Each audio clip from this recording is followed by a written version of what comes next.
Very good evening to all of guys. सभी को शुभ संध्या कहता हूँ। Let me check the sound is all right I think. Okay, तो साउंड इज ऑल राइट, आप मुझे सुन पा रहे हैं, एक बार क्लियर कर दें। फिर दोस्तों हम लोग चलेंगे। दोस्तों तमाम कुछ क्वेश्चन भी आए हैं दोस्तों मेरे पास। मैं लास्ट में आपको ही बताऊं, जैसे आप जानते हैं इस टाइम पे जनरली मैं क्वेश्चन पेपर की व्याख्या लेता था रोज। दोस्तों मुझे ऐसा लगा कि अच्छे से प्रॉपरली यार क्वेश्चन मिल नहीं पा रहे थे, चाहे बल्कि आज बल्कि कुछ ज्यादा प्रश्न मिले हैं। मैं अभी आपको दिखाऊंगा, भी उन पे भी बात होगी। पर मुझे दोस्तों लगा कि अपने बेसिक्स पे वापस आना, क्योंकि दोस्तों अभी बहुत बड़ा तबका है जिसका अभी भाई 18, 19, 20 के पेपर हुए हैं, बेसिक की। दोस्तों अभी भी हमारे पास बहुत लोगों के पेपर बचे हुए हैं, तो मुझे लगा कि हम लोग को यार अपने जो प्रैक्टिस था उसको हम लोग जारी रखते हैं। तो very very good evening guys, सभी भाई बहनों को नमस्ते कहता हूं। बिल्कुल दोस्तों, आइए एक बार देख लेते हैं। दोस्तों फिर से एक बार देखिएगा, कल जो भी हिंदी जिन भाई बहनों का एसटीटी में सब्जेक्ट हिंदी है दोस्तों, उनके लिए कर एक सुपर महा मैराथन लेके आ रहे हैं आदरणीय अमरेश सर। दोस्तों मैं जरूर चाहूंगा सभी भाई बहन लाइव होकर इस मैराथन को जरूर देखेंगे। ये है दोस्तों कल शाम को कितने बजे? तो ये है दोस्तों कल शाम को कितने बजे? 5 बजे देख सकते हैं। तो मैं कहूंगा चाहे तो आप अपना नोटिफिकेशन ऑन कर ले सभी भाई बहन। और दोस्तों और इसी क्रम में दोपहर को 11 बजे दोस्तों, जैसे मैंने आपसे कई लोगों से कमेंट कल मंगवाया था कि बताइए आपको कौन सब्जेक्ट चाहिए। दोस्तों संस्कृत की बहुत ज्यादा डिमांड मिली, क्योंकि संस्कृत की ज्यादा मैराथन हुई नहीं है यूट्यूब पे। तो कल संस्कृत की एक महान मैराथन लेके आएंगे आदरणीय सुबह अनिल सर। बहुत ही परफेक्ट मैराथन होगी, आप जरूर देखिएगा। और फिर दोस्तों ये है, मैं आपको ये सब आगे बताऊंगा। पहले चलिए दोस्तों हम लोग इसको पढ़ लिया जाए, फिर आगे चलेंगे। सके आइए चलिए शुरू करते हैं। क्या टॉपिक पे दोस्तों चलेंगे, पहले टॉपिक कह रहा क्या टॉपिक आते हैं दोस्तों, शुरू करते हैं। यस करें, हाजी क्लियर है, टॉपिक पा जाते हैं। क्या कह रहा है, निम्नलिखित में से कौन सी प्रथाएं मीनिंगफुल लर्निंग को बढ़ावा देती हैं? ऑप्शन ए शारीरिक दंड, सहयोगात्मक अधिगम, सतत एवं समग्र मूल्यांकन, निरंतर तुलनात्मक मूल्यांकन, 1 2 2 3 2 2 2 3 है मेरे ख्याल से, 2 4 3 है जो भी है, 2 1 2 3 है, सॉरी माफ करेंगे। इट्स 1 2 3 2 3 4। Let's go. आई इसके लिए हाँ जी क्लियर है, टॉपिक पे आ गया दोस्तों। बिल्कुल मैं टॉपिक पे आ गया दोस्तों, सही मेरा पता में है मेरे सही। इसके लिए जी क्लियर है। आई ओके। तो दोस्तों जैसा मैंने अभी आपको दे दिया, जो लोग नहीं जुड़े थे एक बार मैं उनको और भी बताऊंगा, पर इस क्वेश्चन के बाद दोस्तों आइए पटना में है सर 24 को, आइए एक बार देखते हैं। बिल्कुल पटना में बिल्कुल एग्जाम है, मैं भी आपको दिखा दे रहा हूँ। क्या शुरू करते हैं, टॉपिक पाते हैं, फिर आगे बात हो। क्या तो दोस्तों जैसा आप जानते हैं आरटी की धारा नंबर 17, क्या आरटी की धारा नंबर 17 ने शारीरिक मानसिक दंड पे रोक लगा दिया है, अर्थात हमारे उत्तर में दोस्तों नहीं आएगा। अगला क्या है दोस्तों? निरंतर तुलनात्मक मूल्यांकन। मैंने ही आपको बोला था शुद्ध पेडागॉजी का क्वेश्चन है। क्या? क्योंकि दो छात्र एक जैसे नहीं है, इसलिए हम दो छात्रों में तुलना नहीं कर सकते, और तुलना नहीं कर सकते इसलिए ये भी हमारा उत्तर नहीं होगा। तो हमारे उत्तर में आएगा बी एंड सी, या 1 और 2। तो हमारा उत्तर है 2 और 3। और सभी लोगों ने दोस्तों बिल्कुल सही। मुझे थोड़ा दोस्तों आश्चर्य है, कुछ लोगों ने उत्तर थोड़ा सा गलत दिया है। दोस्तों बुरा मत मानिएगा, ये थोड़ा सा ऐसा नहीं होना चाहिए था। क्योंकि दोस्तों सभी लोग जानते हैं, ठीक है, जिन लोगों ने उत्तर मतलब जिन लोगों ने सी उत्तर दिया है, मैं उन लोगों से जरूर पूछना चाहूंगा कि सी उत्तर का चयन आपने किस बेस पे किया? क्योंकि आप भी जानते हैं बच्चा कोई आतंकवादी थोड़ी है यार, बच्चे को हम जूते लात मार के थोड़ी ना पढ़ाएंगे। सिंपल सी बात क्या है, पेडागॉजी के अनुसार क्या बच्चे को मारना पीटना शिक्षा के लिए ठीक नहीं है। और अब तो आरटी 2009 ने इसको रोक दिया है, और ये वाला आप सभी जानते हैं। क्या? क्योंकि दोस्तों सभी लोग पढ़ चुके हैं, शहर की तुलना शहर के होगी, यस ओके, पानी की तुलना पानी से होगी, आदमी की पंखे की तुलना नहीं है। और साइकोलॉजी ने पहले ही कह दिया, क्या दुनिया के कोई भी दो बच्चे एक जैसे नहीं हैं। तो जब दो बच्चे एक जैसे नहीं हैं तो हम तुलना क्यों करेंगे? So the right answer is going to be yes करें जी। गुरु जी हम समझ गए दोस्तों, मेरे ख्याल से क्लियर है। आइए क्वेश्चन नंबर नेक्स्ट। कह क्या कह रहा है? कक्षा, एक क्वेश्चन दोस्तों आया हुआ है। अबे तो भाई बहन बताएंगे, क्वेश्चन दोस्तों टॉप 100 में भी था, और एक क्वेश्चन आया हुआ है गाइस। तीनों चारों दिन के पेपर में 1 या 2 बार क्वेश्चन लगातार आया है। क्या? कक्षा में चर्चा के दौरान एक शिक्षक प्रायः लड़कियों की तुलना में लड़कों पर अधिक ध्यान देता है। यह क्या है? जेंडर पक्षपात, जेंडर पहचान, जेंडर संबद्धता, जेंडर समरूपता। गेस करें आयु की।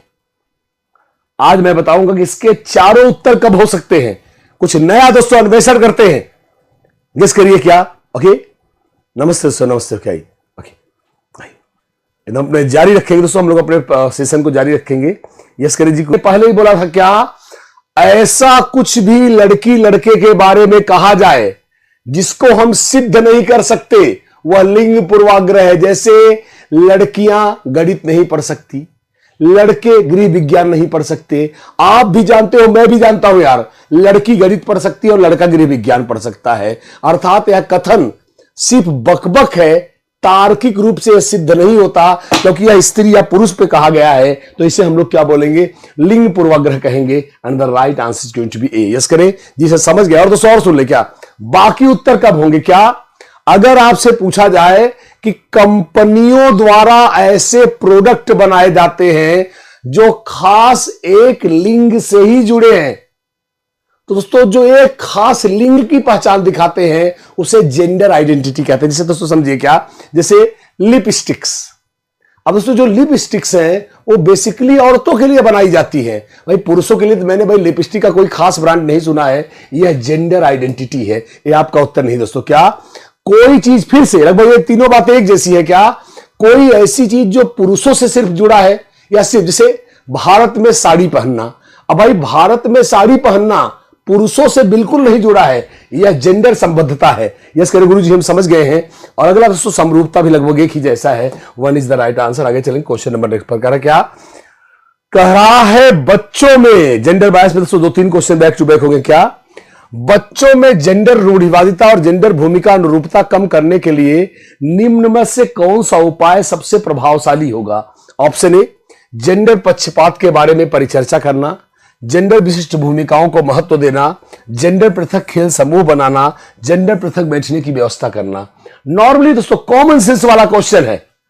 अगर देखा जाए तो प्रश्न सिर्फ और सिर्फ कॉमन सेंस से जुड़ा है, इसके लिए हमको बहुत दिमाग लगाने की जरूरत नहीं दोस्तों। ये क्या, बिल्कुल दोस्तों जीत गए जिससे, हाँ दोस्तों बिल्कुल, जिससे बिल्कुल जी, जैसे अब दोस्तों अब हाँ बिल्कुल ये कह सकते हैं बिया डाना, बिल्कुल दोस्तों बिल्कुल सही आई। दोस्तों पांडे जी बिल्कुल चलेंगे आगे। क्या नालंदा कॉलोनी किसका है दोस्तों, देख सकते हैं भाई सभी लोग। अब देखिएगा यहां पे भी देखिए, अब देखिए दोस्तों बुरा मत मानिएगा, हाँ थोड़ा ये चौंका रहा है। दोस्तों मुझे थोड़ा सा चौंका रहा है। मैं नाम लेना चाहूंगा, मीनू डोंट माइंड, कुमारी शिवांगी, मैं कुछ लोगों के नाम लेना चाहूंगा दोस्तों। मैं कई लोगों के नाम इनफैक्ट लेना चाहूंगा। सुषमा सिंह, काजल राजपूत, नहीं बेटा नहीं, नहीं। कह रहा है कक्षा में लिंग पूर्वाग्रह को कम करने के लिए तुम क्या करोगी? तो मैंने क्या बोला था, लिंग पूर्वाग्रह कब कम होगा? जरा सोचो तुम, जेंडर भूमिका को महत्व दोगी तो लड़का लड़की, लड़की लड़का, जब ये अलग अलग कहें तो इससे तो लिंग पूर्वाग्रह बढ़ेगा। अर्थात आपका उत्तर नहीं है। जब लड़कियों और लड़कों के खेल, सुनो भाई, ये खेल सिर्फ लड़की, क्या क्या पढ़ रहे हैं हम लोग, क्या कर रहा, जब जेंडर आधारित खेल सब सुनो जी, वॉलीबॉल और फुटबॉल के खेल बच्चे खेलेंगे, खो खो नॉर्मल या लड़कियां खेलेगी, तो तुम लिंग के आधार पर अंतर कर रहे हो। लड़कियां इस बेंच पे बैठेगी, लड़के उस बेंच पे बैठेंगे, तो तुम लिंग आधारित समूह बना रहे हो। इससे तो लिंग पूर्वाग्रह बढ़ेगा। The right answer is going to be क्या? क्लास में इस पे बंपर चर्चा की जाए कि भाई लिंग पूर्वाग्रह का कोई सामाजिक आधार नहीं है, यह एक गलत कुरीति है, इसको समाज से हटाया जाए। And the right answer is going to be A for America. ऐसा करें जी गुरु जी, हम समझ गए हैं, फिर आगे चलेंगे।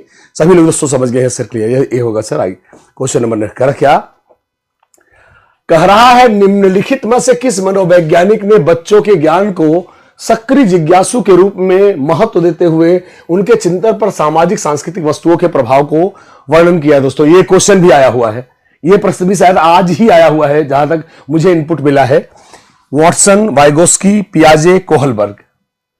रिलैक्स होकर आराम से उत्तर देखिएगा। इस क्या होता है, जब जल्दबाजी में हम उत्तर देते तो उत्तर गलत बहुत तेज होता है यार, इसलिए मैं चाहता हूं आराम से उत्तर दे। हमारे पास समय है, बहुत ढेर सारा समय है, तो मैं चाहूंगा दोस्तों बिल्कुल गाइज। अब देखिए गाइज यहां पे ही हो रहा है, क्या मैं वेट कर रहा हूं, आई एम वेटिंग। अनुराधा, तमाम लोगों के मैं आंसर देख रहा हूं।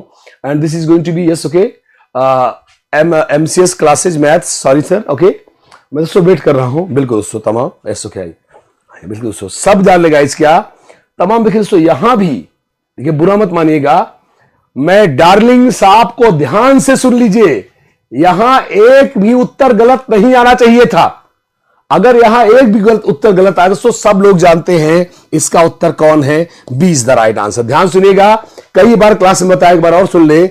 पियाजे और वाइगोस्की दोनों लोग क्या हैं, रचनावादी हैं, पर दोनों में एक अंतर है गाइस। क्या? पियाजे ने कहा है बच्चा ज्ञान की रचना करता है खुद से, इसलिए मैंने आपको बोला था, इसीलिए पियाजे के रचनावाद को क्या बोलते हैं, यस करो गुरुजी, कई बार आप पहले बताए हैं, संज्ञानात्मक रचनावाद। जबकि वाइगोस्की कहते हैं बच्चा ज्ञान की रचना करता है किससे, समाज से, इसलिए वाइगोस्की के रचनावाद को क्या बोलते हैं, सामाजिक रचनावाद। जैसा आप देख सकते हैं यहां लिखा है सामाजिक और सांस्कृतिक, so the right answer is going to be B for Bombay. करें जी सर, क्लियर है। आगे चलें, क्वेश्चन नंबर नेक्स्ट प्रकार क्या कह रहा है, नेक्स्ट कह रहा है निम्नलिखित व्यवहारों में से पियाजे के मूर्त संक्रियात्मक अवस्था में कौन सा व्यवहार आएगा, परिकल्पित निगमनात्मक तर्क या साध्यात्मक विचार, संरक्षण या कक्षा समावेशन, स्थगित अनुकरण या पदार्थ स्थायित्व, प्रतीकात्मक खेल या विचारों की अनुत्क्रमणशीलता। मैं तो कोशिश करूंगा कि आपको चारों के उत्तर बताऊंगा, पर आप सिर्फ अभी उत्तर बताओ। और जैसा मैं आपको ट्रिक बताता हूं, पियाजे के उत्तर को सही करने के लिए मैंने क्या ट्रिक दिया है, रियल लाइफ में उतरो। ये मेरी ट्रिक है, इसको याद कर ले, बहुत लोग भारत में इसको यूज करते हैं। रियल लाइफ में उतरने का मतलब क्या है मेरे बच्चों, मेरे Sai domain and psychomotor domain में क्या अंतर है, तो मैं आपको राजेश जी बता देता हूं। क्या, चलिए, आपने अच्छा क्वेश्चन पूछ लिया, मैं इसका उत्तर दे दूं राजेश जी। मैं तुरंत आपके क्वेश्चन पे आता हूं, अभी तुरंत समझाता हूं, ऐसा ही इसका जी क्लियर है, आइए इसका नहीं। सो the right answer is good. दोस्तों सभी लोग जानते हैं, इसके लिए क्या, अब तो इसको अगर आप अपने से भी क्या अमूर्त चिंतन, परिकल्पनात्मक कल्पना करो, तुम बस में हो, बस में आग लग गई है, कोई 5-7 साल में नहीं करेगा, अर्थात पहला वाला आएगा किसमें, चौथी अवस्था में। मैं नंबर डाल दे रहा हूं, पदार्थ स्थायित्व, वस्तु आंखों के सामने से हट जाए फिर भी उसका अस्तित्व बना रहता है, यह दोस्तों पहली अवस्था है। सब लोग पढ़ चुके हैं, इसे बोलते हैं क्या, इसी को बोलते हैं क्या, वस्तु स्थायित्व भी बोलते हैं।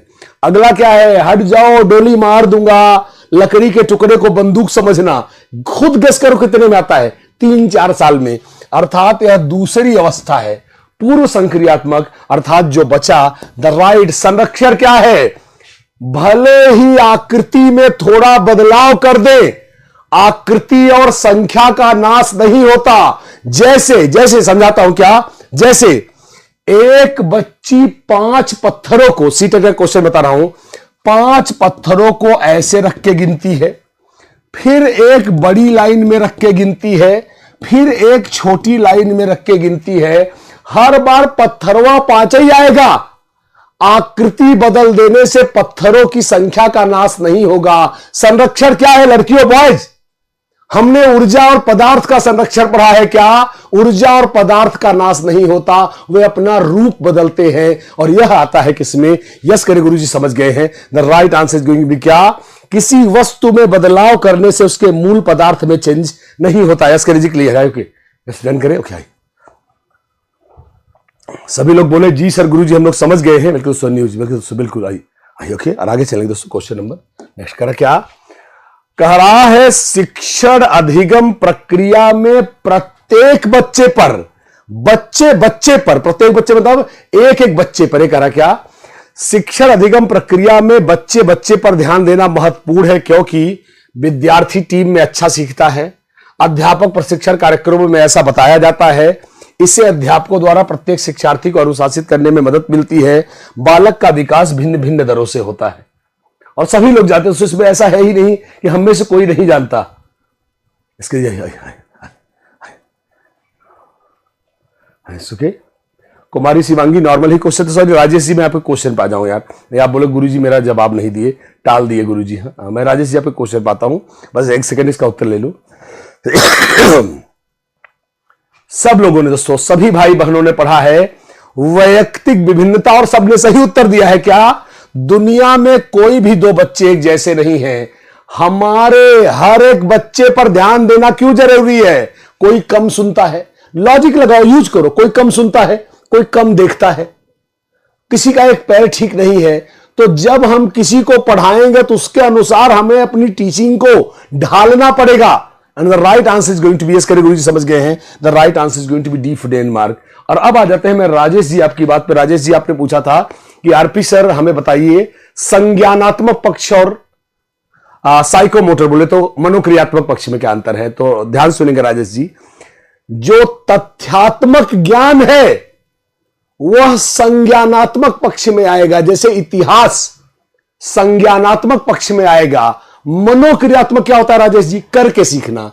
तो कौशलों का अधिगम, कौशल सिर्फ स्किल लर्निंग आएगी किसमें? साइकोमोटर, जैसे कार चलाना, बाइक चलाना, टाइपिंग करना, मोबाइल चलाना, सिर्फ जो काम करके सीखे जाते हैं वो आएंगे साइकोमोटर डोमेन में। तो फिर सुनेंगे ज्ञान किस में आएगा? इतिहास, भूगोल, जो तथ्यात्मक फैक्चुअल नॉलेज है वो संज्ञानात्मक पक्ष में आएगा। महसूस करना, अनुभूति, सिंपैथी, लगाव, प्यार, यह आएगा भावात्मक क्षेत्र में। और करके सीखना आएगा किसमें? मेरे ख्याल से सब लोग समझ गए दोस्तों, skill psychomotor. Rajesh ji yes कर ले जी, गुरु जी आपने क्लियर बता दिया है। आइए आगे चलते दोस्तों अगले क्वेश्चन पे। क्या कह रहा है? बेसिक शिक्षा की धारणा किसने दिया? डॉक्टर जाकिर हुसैन ने, डॉक्टर राजेंद्र प्रसाद ने, महात्मा गांधी द्वारा, रविन्द्रनाथ टैगोर द्वारा। तो मैं अपनी व्याख्या से दोस्तों आपको समझाता रहूंगा। यस करेंगे? आइए ओके दोस्तों, सभी लोग जानते हैं बेसिक शिक्षा की धारणा का प्रतिपादन किसने किया। तो मैंने आपको दोस्तों उस दिन भी बताया था। क्या? आइए यस करें, वेरी वेरी राजेश जी बोल दीजिए, गुरु जी समझ गए हैं? यस सर, क्लियर है। क्या डन? ओके, अब दोस्तों ध्यान सुनेंगे, बिल्कुल सही उत्तर क्या है दोस्तों? महात्मा गांधी। आपको बता दें इसकी रूपरेखा, महात्मा गांधी ने इस शिक्षा योजना को चलाया, ये सच है, और यहां पे हमारा उत्तर भी सी है। पर इसका रूपरेखा, इसकी आउटलाइन क्या? इसकी आउटलाइन बोले तो रूपरेखा गांधी जी ने नहीं प्रस्तुत की। आप सभी पढ़ चुके हो क्या? गांधी जी ने महाराष्ट्र के वर्धा नामक जगह पर 22-23 अक्टूबर 1937 को, ध्यान सुनिएगा, 1937 को एक सम्मेलन बुलाया और वहां पर नींव रखी गई किसकी? बेसिक शिक्षा प्रणाली की, जिसे आप बुनियादी तालीम या वर्धा योजना भी कहते हो। लेकिन इसका प्रारूप गांधी जी के कहने पर दो पार्ट में, एक पार्ट आया 1937 में, आपने पढ़ा होगा, तमाम लोग बीएड वाले हैं, और दूसरा पार्ट आया 1938 में, और इसे दो पार्ट में प्रस्तुत किया किसने? तो आपने सबने पढ़ा होगा, उस समय जामिया मिलिया इस्लामिया यूनिवर्सिटी के जो कुलपति थे वो थे प्रोफेसर जाकिर हुसैन। उन्होंने इसको प्रस्तुत किया था, लेकिन plan of course Gandhi ji ने चलाया। तो हमारा उत्तर क्या है? C option is the right answer. आगे चलें। क्या कह रहा है? एक प्रभावी अध्यापक, चलते रहेंगे क्या, एक प्रभावी अध्यापक की क्वालिटी का सबसे महत्वपूर्ण गुण है पढ़ाए जाने वाले विषय का ज्ञान, एक सख्त अनुशासन, शिक्षार्थियों के साथ अच्छा समन्वय, एक अच्छा प्रेरक होना। आइए हो जाए। हाँ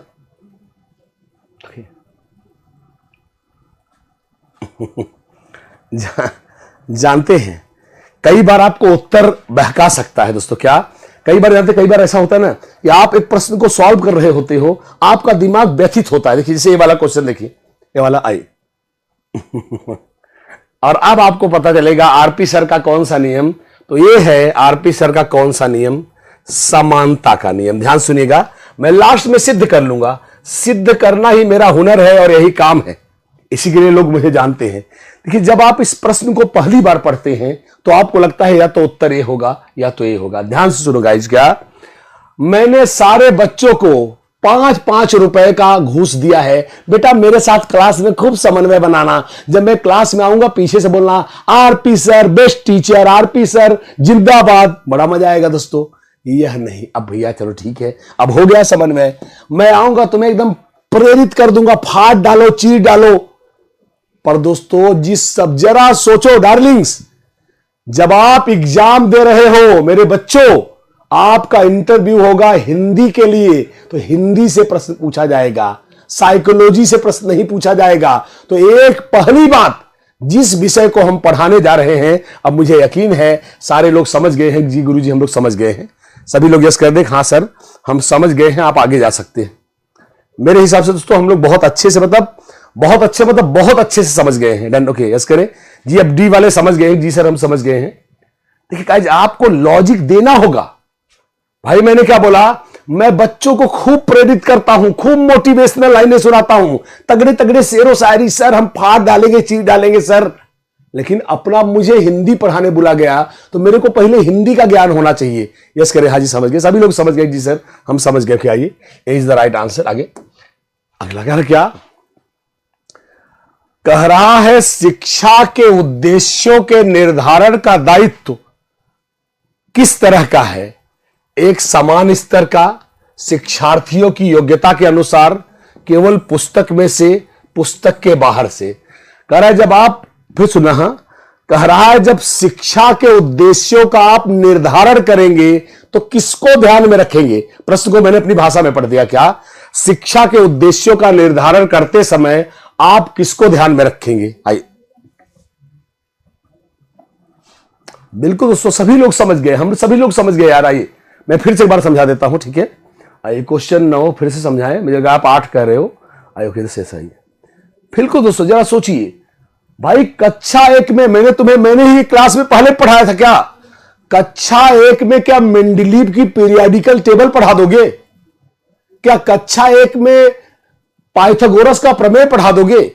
शैक्षिक उद्देश्य को निर्धारित करते समय हमें ध्यान रखना पड़ेगा कि इस उम्र, इस कक्षा का बच्चा इस टारगेट को अचीव कर पाएगा या नहीं अचीव कर पाएगा। और ये बात हम दोनों लोग समझते हैं। 20 द राइट आंसर करें जी से समझ गए हैं। अगला क्वेश्चन दोस्तों चलें, क्वेश्चन नंबर नेक्स्ट कह रहा क्या, कह रहा है भारत में, हमारे देश में दोस्तों क्या, आइए ओके, कह रहा है ऐसो के, किसने कहा कि सर 9 वाला फिर से, चलिए मैं 9 फिर से ले लेता हूं। आलोक मधेसिया जी, आलोक शायद आप 8 कह रहे हो। आलोक यस, आलोक ध्यान सुनिएगा। हाँ आलोक देखिए मेरी बात समझो, आलोक मेरी बात सुनिए, समझाता हूं, जब आप समझ जाएंगे तब बोलना, थोड़ा सा मैं आराम से पढ़ाता हूं।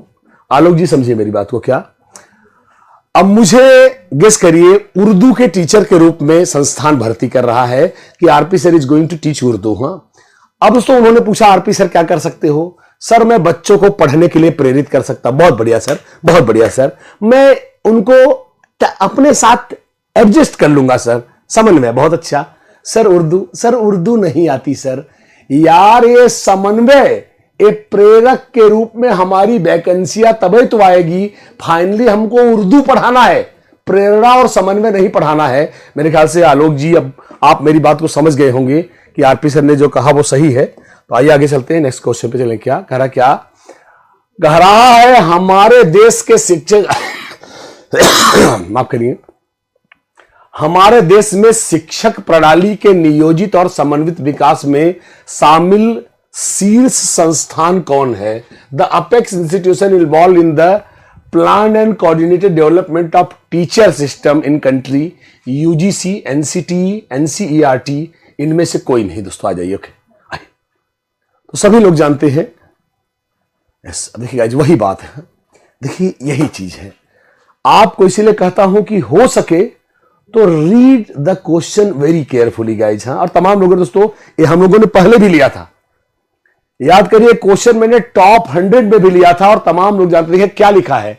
शिक्षक, शिक्षा नहीं डार्लिंग से देखो, ये देखो क्या लिखा है, टीचर सिस्टम। तो मैंने आपको पहले ही बोला था, बिल्कुल नहीं दोस्तों, यूजीसी तो अंडर ग्रेजुएट के, गलत गाइज गलत। मैंने क्या बोला था, भारत में शिक्षकों के प्रशिक्षण, भारत में शिक्षकों की सबसे बड़ी संस्था का नाम है, सब ने पढ़ा हुआ है, बीएड वाले गंदो बहुत मारूंगा आप लोगों को। क्या इसको बोलते हैं? क्या राष्ट्रीय अध्यापक शिक्षा परिषद। इसको मैंने आपको एजुकेशन नहीं कह रहा है, यूजीसी टीचर्स के लिए नहीं है, बीए एमए का कोर्स भी कराती है, पर एनसीटी सिर्फ टीचर की ट्रेनिंग के लिए बना है। और इसकी स्थापना मैंने कब बोला था? 17 अगस्त 1995 में इसकी स्थापना हुई। और मैंने आपको कई बातें बोला था, क्या इसमें कुल कितने होते हैं, मोटी मोटी सारी बातें बता दिया था। इसमें 43 सदस्य होते हैं। यस करो, हाँ जी समझ गए, हाँ जी। और यस करिए, मैंने आपको क्या बोला था, इसके 4 क्षेत्रीय संस्थान भी हैं। यस करिए, और कहां कहां है देखिएगा, क्या इसके 4 क्षेत्रीय संस्थान, ये भी आया है, सुन लें क्या, इसके 4 क्षेत्रीय ऑफिस भी हैं, भोपाल, भुवनेश्वर, बेंगलोर, ये 4, ये भी दोस्तों क्वेश्चन आया हुआ है, 4 बेंगलोर और एक कहां है, जयपुर में है। यस करो, आरपी सर समझ गए हैं क्या, क्या एनसीटी भारत में तमाम लोग दोस्तों जानते हैं, क्या एनसीटी दोस्तों क्या आई आई आई आई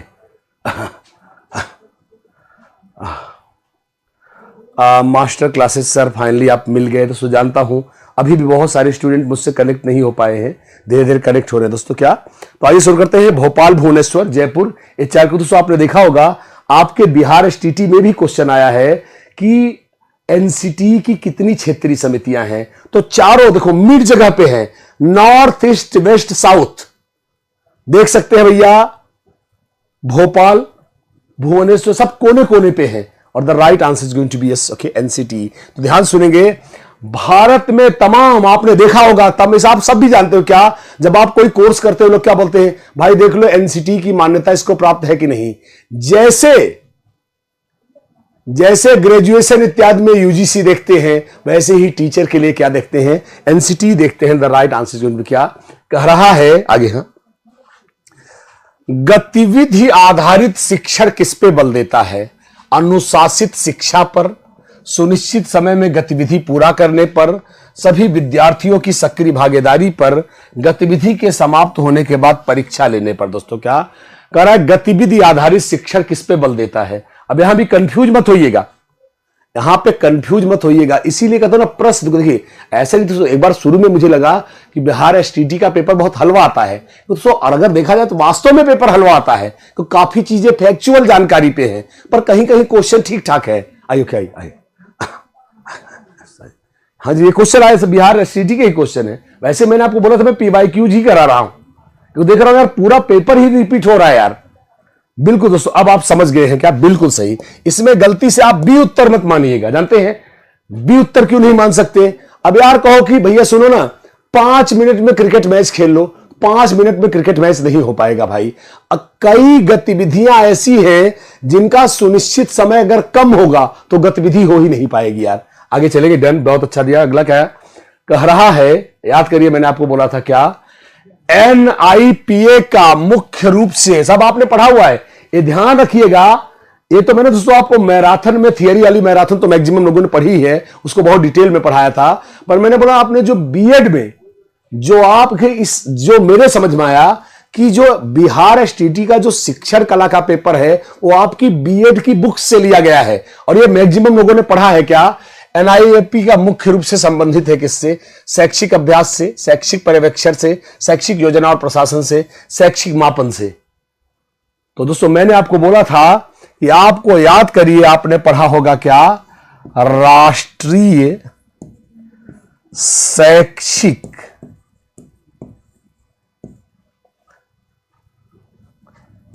एवं क्या है दोस्तों, एवं प्रबंधन, क्या बोलते उसको हिंदी यार, क्या आइए, शैक्षिक एवं प्रशासन ने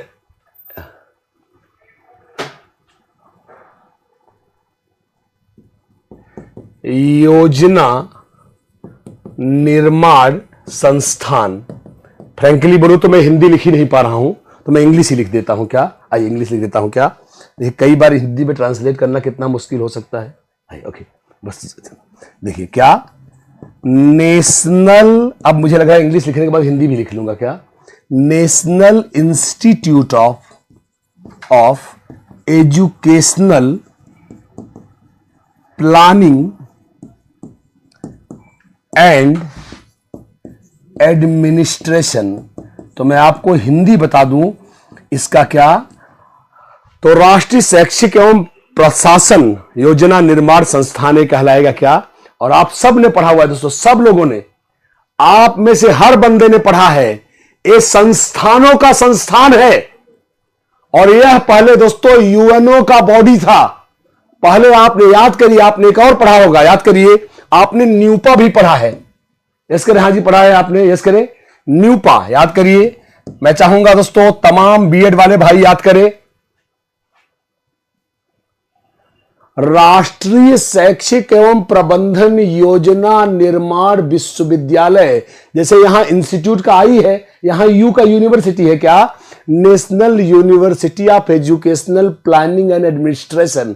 ये सब ने पढ़ा हुआ है और इसका मतलब है दोस्तों कि इसका उत्तर क्या है? शैक्षिक योजना एवं प्रशासन। तमाम लोगों ने, सबने पढ़ा हुआ है दोस्तों, ये सब आपने पढ़ा हुआ है। सो क्या अगला कह रहा है, याद करिए ब्लूम की टैक्सोनॉमी क्या? निम्नलिखित में से संज्ञानात्मक ज्ञान क्षेत्र का उच्चतम स्तर कौन सा है? याद करिए, कह रहा क्या? जो हमने संज्ञानात्मक डोमेन पढ़ा है किसका? ब्लूम का, उसका हाईएस्ट लेवल क्या है? संश्लेषण, विश्लेषण, धारणा, मूल्यांकन। सभी लोग जानते हैं, इसका एकदम सही उत्तर दिए क्या? कह रहा है ब्लूम की टैक्सोनॉमी के कॉग्निटिव डोमेन का हाईएस्ट लेवल क्या है?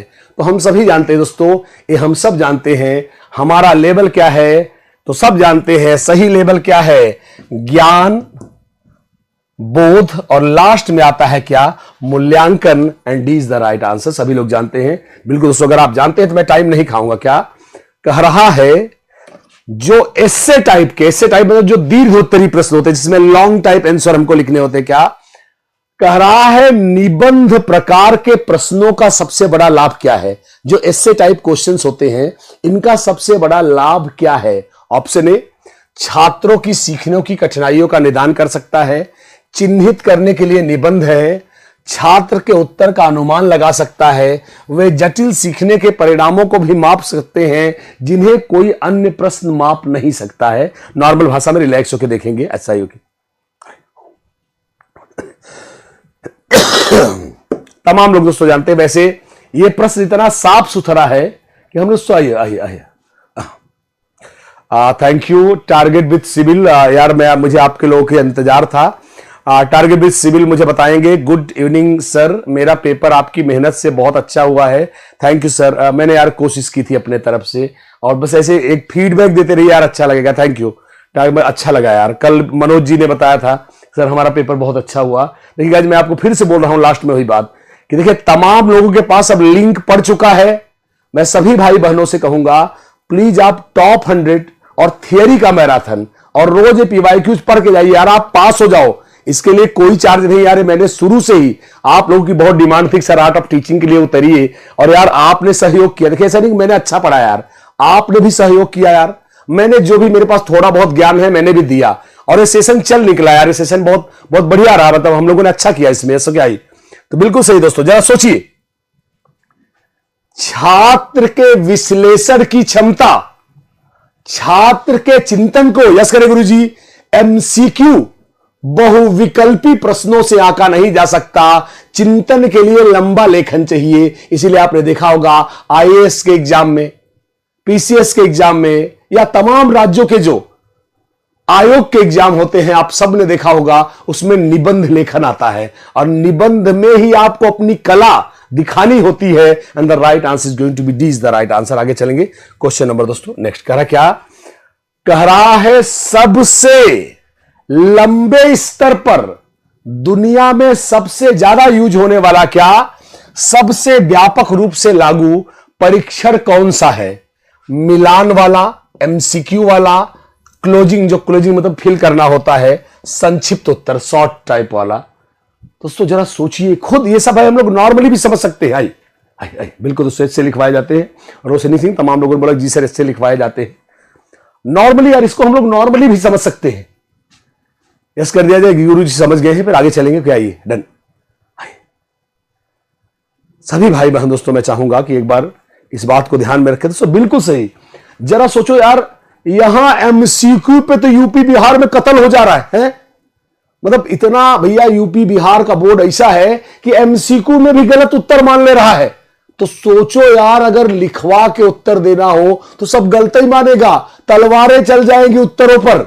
यस करो, मैं गलत बोल रहा हूं, बताओ गुरुजी आप गलत बोल रहे हो। इसलिए दोस्तों एमसीक्यू, ताकि क्यों, ताकि उत्तर एक हो और उत्तर पर बनी रहे। यस करो जी, क्या, जब उत्तर एक होगा तो उत्तर फिक्स होगा, और जब उत्तर फिक्स होगा तो लोग अनेक मत नहीं रखेंगे। इसलिए नौकरियों आदि में यूज होता है क्या, एमसीक्यू। यस करिए जी, क्लियर है।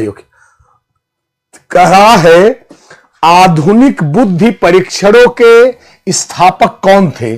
टर्मन, स्टर्न, गिलफोर्ड, अल्फ्रेड बिने। ऐसा क्या ही आपको पूरा थोड़ा सा बता दूं, इसकी व्याख्या भी दूंगा।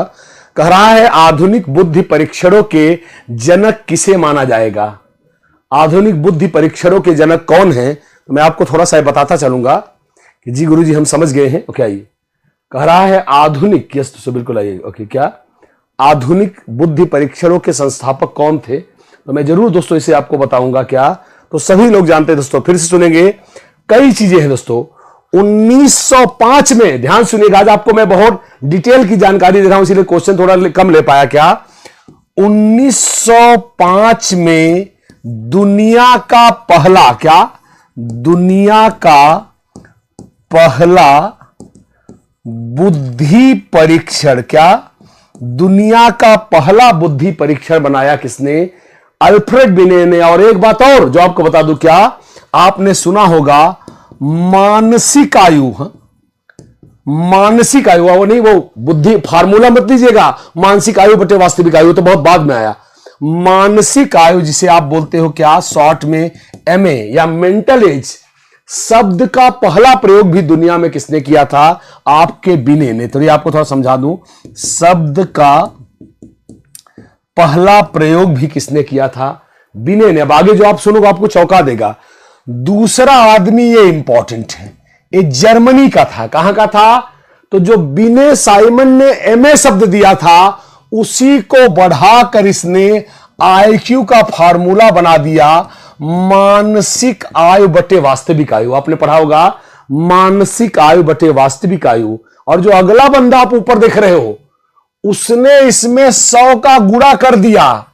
आईक्यू बराबर है MA बाई CA इंटू 100। तो आज आपको समझ में क्या आया कि ये सारे काम अलग अलग लोगों ने किया है। यह काम हुआ 1905 में, यह काम हुआ 1912 में, और यह काम हुआ 1916 में। दोस्तों ये है पूरी कहानी। आई होप अंडरस्टैंड दोस्तों, बिल्कुल देखिए, बिल्कुल। जो आईक्यू शब्द है, आईक्यू शब्द की इंग्लिश क्या है? Intelligence quotient. कोसेंट एक जर्मन वर्ड है जिसे किसने दिया था सबसे पहले? तो जर्मन दोस्तों मनोवैज्ञानिक स्टर्न ने, और उन्होंने आईक्यू का फार्मूला बनाया MA बटे CA। तो इसमें 100 का गुणा उन्होंने नहीं किया था, 100 का गुणा किसने किया? टर्मन ने। तो हमारा उत्तर क्या है? डी फ्रेन मार्कस करें। गुरुजी हम समझ गए हैं, फिर आगे चलेंगे दोस्तों। ओके, क्वेश्चन नंबर दोस्तों नेक्स्ट पर कर क्या, याद करिए, मैंने अभी हाल में ही आपको पढ़ाया था, मैराथन में भी पढ़ाया था, टॉप 100 में भी पढ़ाया था। क्या कह रहा है? निम्नलिखित में सही ऑर्डर क्या है? कह रहा है इनमें से सही ऑर्डर क्या है? परीक्षण, मापन, आकलन, मूल्यांकन। याद करिए हम लोगों ने इस पर डिस्कस किया था।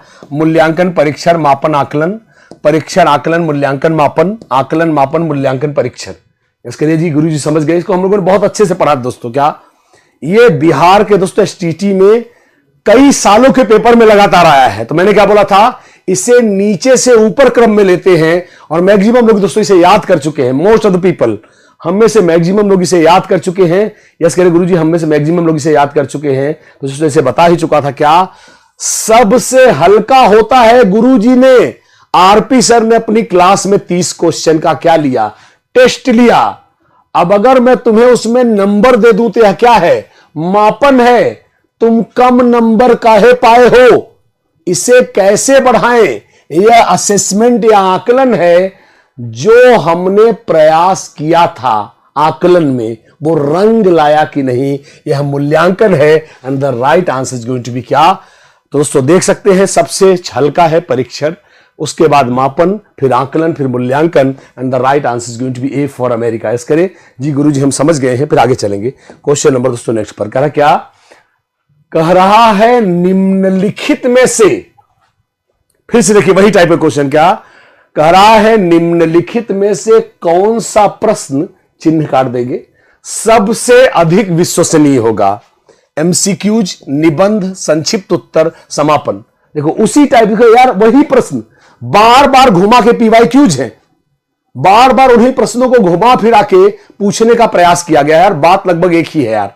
आइए डन करिए जी, क्लियर है। दोस्तों बता ही चुका हूं, सभी लोग जान गए हैं, क्योंकि अगर प्रश्न का उत्तर हर बार चेंज हो जाएगा तो उत्तर को लेकर खून की नदियां बह जाएंगी। मैंने आपको बोला हमारे यहां यही तो चल रहा है, आयोग ही अपने उत्तर को, आपने देखा होगा एक साल उत्तर कोई और मान रहा है भाई यूपी में, बिहार में, अगले साल वही आयोग दूसरा उत्तर मान ले रहा है। A is the right answer. Rest करिए जी, क्लियर है। आयोग का क्वेश्चन नंबर नेक्स्ट करा, क्या कह रहा है, हो जाए, हाँ, कह रहा है किस प्रकार के प्रश्न को विश्वसनीयता के साथ चिन्हित करना कठिन है?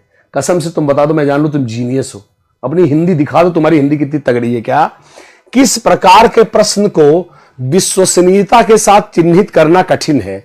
संरचित निबंध, असंरचित निबंध, संक्षिप्त उत्तर, बहुविकल्पी उत्तर। काश तुम, मैं चाहता हूं तुम इंग्लिश का भी सहारा लो guys, read English as well, go through English, go by English, go by English, आप इंग्लिश भी पढ़ो।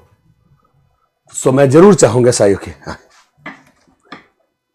टाइप मारिए यस ओके। कई लोगों से बताया भी था, देखिए पहले जाने दोस्तों, निबंध दो प्रकार के होते हैं, जैसे केक कैसे बनाया जाता है, इस पर निबंध लिखे। डार्लिंग्स मैं समझाता हूं, जो निश्चित होगा उसकी विश्वसनीयता होगी। जैसे समझाता हूं क्या क्या अपने मोबाइल पर एक ऐप कैसे इंस्टॉल करें, इस पे निबंध लिखे। तुम क्या करोगी, सर गूगल प्ले स्टोर पे जाइए, ऐप को सर्च करिए, इंस्टॉल कर लीजिए, चलाइए। यह फिक्स है, यह संरचित निबंध है। पर जिसमें विचारधाराएं हो, कोई एक्स का समर्थन कर रहा है, कोई वाई का समर्थन कर रहा है, कोई जेड को सही बता रहा है, ऐसा निबंध जिसमें विविध दृष्टिकोण हो, एक पैमाना न हो, उस पर विश्वास नहीं कर सकते, और उसे बोलते हैं अनस्ट्रक्चर्ड एस्से। और मुझे यकीन है सब लोग समझ गए हैं। यस करेक्ट जी, गुरुजी आप समझा दिए हो, मुझे दोस्तों पूरा यकीन है कि आप हमारी बात को समझ गए हैं। सो क्या असेसमेंट इवैल्यूएशन, बिल्कुल इट्स निकिता गुप्ता, निकिता बिल्कुल सही आपने भेजा है। डन कर दे जी, गुरुजी समझ गए हैं, फिर आगे चलेंगे। क्या आई ओके आई, बिल्कुल दोस्तों सभी लोग समझ गए हैं मेरे ख्याल से इस बात को। और अब चलेंगे दोस्तों क्वेश्चन नंबर नेक्स्ट पर। क्या कह रहा है, याद करिए, ये आपने देखा होगा, आप एक सेशन मेरा चल रहा है, शायद आपने देखा होगा, उस सेशन का नाम है CDP बाई इन 30 सेकेंड। शायद आप में से कई लोगों ने देखा होगा 30 सेकेंड में, तभी हाल में मैंने इसको लिया था। प्रोजेक्टिव तकनीकों का प्रयोग किसके लिए होता है, किसके मापन के लिए? खुफिया बोले तो खुफिया, हाँ बुद्धि होना चाहिए था, खुफिया लिखा है, बुद्धि के लिए, ज्ञान के लिए, व्यक्तित्व के लिए, इनमें से कोई नहीं दोस्तों। और मैंने इसको काफी ज्यादा कवरेज किया है इसका। क्या कह रहा है कि प्रोजेक्टिव तकनीकों का उपयोग मुख्यतः किसके लिए होता है? तो आपको बता दो दोस्तों, तमाम लोग जानते हैं प्रक्षेपण क्या है। जाकी रही भावना जैसी, हर मूरत देखी तिन तैसी। अभी हाल में मैंने इसमें एक वीडियो बनाया था। क्या अगर हम कहें क्या कि भाई मैं किसी के साथ लीव इन में रह रहा हूं, सोचो, गंदगी कहीं नहीं है, गंदगी दिमाग में है। जब शब्दों के बहाने, नाटकों के बहाने गंदगी को निकलवा लिया जाए तो ऐसे टेस्ट को प्रक्षेपी टेस्ट कहते हैं। जैसे ये क्या है, लीव इन, और यह क्या है, रखेल। दोस्तों अब यार देखो जरा सोचो, मतलब आप हंसोगे इस बात को। क्या अगर हम अंग्रेजी में कहते हैं क्या भाई हम लीव इन में रहते हैं, सामने वाला से यार लग रहा है बढ़िया काम कर रहा है यार, झक्कास, बड़ा अंग्रेजी का वर्ड है, बड़ा बढ़िया होगा। अगर यही बात हम इंग्लिश में बोले यार, सॉरी हिंदी में बोले क्या कि भाई मैं तो बस एक रखेल के साथ रह रहा हूं, अपने को 2 लात पड़ेगा। क्या हमको तुमको लगता है कि अंग्रेजी वाला सही पॉजिटिव अर्थ देता है, हिंदी वाला गंदा अर्थ देता है? जबकि तुम भी जानते हो, मैं भी जानता हूं, जितना गंदा ए है उतना ही गंदा ए है। इसलिए दोस्तों कहने का अर्थ क्या है, शब्दों में कुछ नहीं है। मैंने क्या बोला था, देखो ये क्या है, सेक्सी है, और ये क्या है, सेक्सी है। अब हम जैसे होता है tan A, tan B, cos A, cos B, वैसे sec C, पर सामने वाला जब इसके आगे जाए तब तो बात होगी। जाकी रही भावना जैसी, हरि मूरत देखी तिन तैसी। दोस्तों प्रोजेक्टिव टेक्निक का जनक फ्रायड को माना जाता है दोस्तों, और ऐसा माना जाता है कि दुनिया में पहली बार प्रक्षेपी परीक्षणों का प्रयोग महान सिगमंड फ्रायड ने किया अपने दोस्तों मनोविश्लेषणवाद में। And the right answer is going to be C for Chennai. और दोस्तों मैं चाहूंगा एक बार दोस्तों सभी भाई बहनों को फिर से मैं बता देना चाहूंगा दोस्तों, एक बार फिर से देख लें सभी भाई बहन, एक बार देख ले दोस्तों। लास्ट में मैं जरूर चाहूंगा एक बार देख लिया जाए। ये रहा दोस्तों क्या, सभी भाई बहन दोस्तों एक बार देख लें। यस सर, क्लियर है दोस्तों। हम लोग अपने टॉपिक पे आगे बढ़ेंगे। अब पहले मैं आपको दोस्तों जानकारी दे दूं, और सभी लोग दोस्तों लाइक भी कर दें। आप वीडियो को लाइक नहीं करते, एक बार सब लोग लाइक कर दें अगर अच्छा प्रयास है। शाम को कल दोस्तों, कल शाम को 5 बजे आदरणीय अमरेश सर दोस्तों आपको देंगे काहे की क्लास, हिंदी महा मैराथन एसटीटी की, और ये झक्कास क्लास होगी। और दोस्तों साथ ही साथ एक बार सारे भाई बहन देख ले दोस्तों, सीटीटी जुलाई एग्जाम के लिए दोस्तों पेपर 1 पेपर 2 जिन भाई बहनों ने अभी न ज्वाइन किया हो वो लोग ज्वाइन कर सकते हैं दोस्तों। टीम है, टारगेट ऑन ऐप को इंस्टॉल करें और दोस्तों ले सकते हैं। और ये रही दोस्तों हमारी पेपर 1 पेपर 2 की दोस्तों सीटेट की टीम, देख सकते हैं। यस ओके, टीजीटी पीजीटी के लिए दोस्तों एएमआरएस एलटी ग्रेड के लिए आप ले सकते हैं। और दोस्तों देख सकते हैं क्या, ये रहा दोस्तों टीजीटी पीजीटी देख सकते हैं। और लास्ट में दोस्तों आइए देखिए क्या, यूपी टेट दोस्तों, जो भाई बहन यूपी से हैं, यूपी टेट और सुपर टेट की तैयारी कर रहे हो तो उनके लिए दोस्तों बैचेस शुरू हो चुके हैं। मैं खुद पढ़ा रहा हूं, आज से मैंने भी क्लास लेना शुरू किया है। तो संदीप सर मैथ्स में हैं, सीडीपी में मैं हूं, अनिल सर हिंदी में हैं, गौरव सर ईबीएस के महारथी हैं, अनिल सर संस्कृत में है, राजकुमार सर साइंस में है, और महान राम सर एसएसटी में है, सुजीत सर दोस्तों इंग्लिश की क्लास की गुणवत्ता आप देख रहे हो। ये दोस्तों देखेंगे दोस्तों क्या, आइए क्या, ये चंद लोगों की टीम नहीं है दोस्तों, इसमें दम है। आइए ओके चलेंगे। और अब चलेंगे क्या आगे, ये दोस्तों देख सकते हैं ये हमारा एनबीएस दोस्तों। देखिए आने वाले समय में दोस्तों जो दोस्तों क्या एनबीएस, जो एनबीएस का दोस्तों एग्जाम आने वाली वैकेंसी है उसके लिए दोस्तों देख सकते हैं कंप्लीट टीजीटी पीजीटी सब्जेक्ट की टीम है। अमरेश सर हिंदी में, मैं और आदरणीय विश्वा सर इंग्लिश में है दोस्तों, अनिल सर संस्कृत में है, तोमर सर मैथ्स में है, मैथ्स के बहुत बड़े विद्वान हैं, रावत सर फिजिक्स में दोस्तों, आदरणीय अमित सर हिस्ट्री और आर्ट में, और ज्योति मैम पॉलिटी की दोस्तों बहुत बड़ी क्वीन है, और दुर्गेश सर ज्योग्राफी में, आनंद सर इकोनॉमिक्स में। और दोस्तों ये रही हमारी एनबीएस की प्राइमरी की टीम, जिसमें सीडीपी का जो दोस्तों पेडागॉजी वाला पार्ट है उसको मैं पढ़ाऊंगा, देख सकते हैं। और करंट अफेयर्स और रीजनिंग के बादशाह आदरणीय रवि सर दोस्तों होंगे, और अरुण सर कंप्यूटर में होंगे, सुजीत सर इंग्लिश में होंगे, और आदरणीय अनिल सर दोस्तों क्या होंगे, हिंदी में होंगे दोस्तों। तो ये रहा हमारा आज का सेशन। बताएं दोस्तों कैसा लगा। और मैं चाहूंगा गाइस कि सभी भाई बहन जो दोस्तों ट्रस्ट रखते हैं they can go for admission ले सकते हैं। बताएं दोस्तों कैसा लगा। 8 बजे दोस्तों, जैसे आपको मालूम है 8 बजे मेरी सीटीटी की क्लास होती है, सभी लोग जानते हैं। तो 8 PM पर दोस्तों जो हमारी सीटेट की क्लास होती है वो होती है हमारे दूसरे चैनल रवि तिवारी ऑफिशियल पर। तमाम लोगों ने उसको सब्सक्राइब किया, अगर नहीं सब्सक्राइब किया हो तो सभी लोग दोस्तों सब्सक्राइब कर ले। कल 7 बजे दोस्तों इसी टाइम पे मैं आरपी मिश्रा फिर से आपको मिलूंगा दोस्तों, और फिर दोस्तों मजा आएगा कि नहीं सर, हाँ ठीक है। और दोस्तों मैं एक बार देख लेता हूं आपके कमेंट को। सर आइए सर बता दीजिए कि साइंस का कैसे दोस्तों, साइंस की एक मैराथन और दिलवाऊंगा। आदरणीय अतुल सर दोस्तों साइंस की एक मैराथन और लेंगे 23 तारीख को, बोले तो परसों।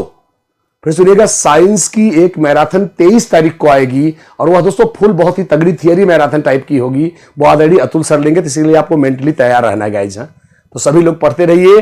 कीप ऑन दोस्तों, अभी मैं इसको डाल दे रहा हूं फटाक से।